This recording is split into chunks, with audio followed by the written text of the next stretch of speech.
तर आज मी तुम्हाला मुगाच्या डाळीची आमटी कशी करायची ते सांगणार आहे। एवढी साधी सोपी रेसिपी आहे आणि तेवढीच चविष्ट आहे।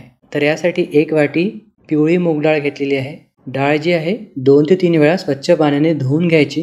धुतल्यानंतर स्वच्छ पाणी घालून 15 मिनिटे तशीच भिजत राहू द्यायची। 15 मिनिटानंतर ते पाणी काढून डाळीच्या दुप्पट पाणी घालायचं आहे। 1 वाटी डाळ होती तर 2 वाट्या पाणी घातलेलं आहे। कुकरचं झाकण लावून 3 शिट्ट्या काढून घ्यायच्या। कुकर पूर्णपणे थंड झाल्यावर डाळ बघू शकता मस्त शिजलेली आहे। मॅशरने मॅश करून घ्यायची किंवा मग रवीने घोटून घेऊ शकता।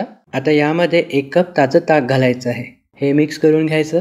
दाटसर वाटत आहे त्यामुळे थोडंसं आवश्यकतेनुसार पाणी घातलेलं आहे। तुम्हाला आमटी कितपत पातळ हवी त्यानुसार पाण्याचं प्रमाण घ्यायचं। आमटी जी आहे थोडीशी पातळसर असेल तरच मजा येते। हे सर्व मिक्स करून कुकर जो आहे गॅसवर ठेवायचा आहे। याला कंटिन्युअसली ढवळत उकळी येतपर्यंत वाट बघायची। उकळी फुटलेली आहे। आता वरून चवीनुसार मीठ घालायचं आहे। आता यामध्ये एक फोडणी करून घालायची आहे। त्यासाठी 1 मोठा चमचा तेल किंवा तूप गरम करून घ्यायचं। तेल गरम झाल्यावर अर्धा चमचा जिरं, 7-8 लसूण पाकळ्या उभ्या चिरून घेतलेल्या आहे। तिखटवाल्या ओल्या लाल मिरच्या आणि कढीपत्ता घालून खमंग फोडणी तयार करायची। फोडणीमध्ये एवढंच साहित्य घातलेलं आहे।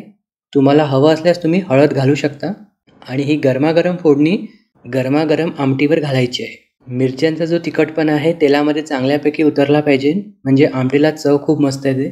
इथे मी हळद आणि कोथिंबीर नाही घातलेली आहे पण तुम्ही घालू शकता। फोडणी घातल्यावर एक उकळी आणून गॅस बंद करायचा आणि गरमागरम सर्व करायची। तुम्ही ही आमटी अशीही पिऊ शकता किंवा मग भाताबरोबर विचारूच नका। एकदम कम्फर्टिंग मील आहे आणि हिवाळ्यासाठी बेस्ट आहे। तर नक्की ट्राय करून बघाल। कशी झाली कॉमेंट्समध्ये सांगाल आणि व्हिडिओ आवडल्यास लाईक करायला विसरू नका।